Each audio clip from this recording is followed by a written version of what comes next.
বৃষ্টির দিনে একটু সিঙ্গাপুরে পরিবেশটা ধারণ করি নাকি। চারিদিকে অন্ধকার, নির্ঝুম পরিবেশ, কোথাও কোনো লোক নেই, লোকালয়। অবশ্যই এটা লোকালয়, একটা কলেজ, লন্ডন কলেজ।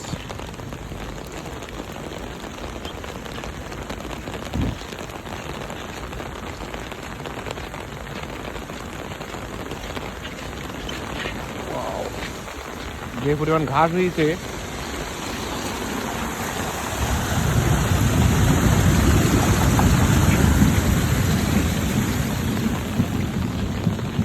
দাদু আমাদের দেশ গ্রামে যদি এরকম পানি স্রোত যেত, বুঝলে, এরকম যদি পানি স্রোত মুরত কোথাও যেত, কিন্তু এই মাছ ফেলে উঠতো এই স্রোত দিয়ে। হ্যাঁ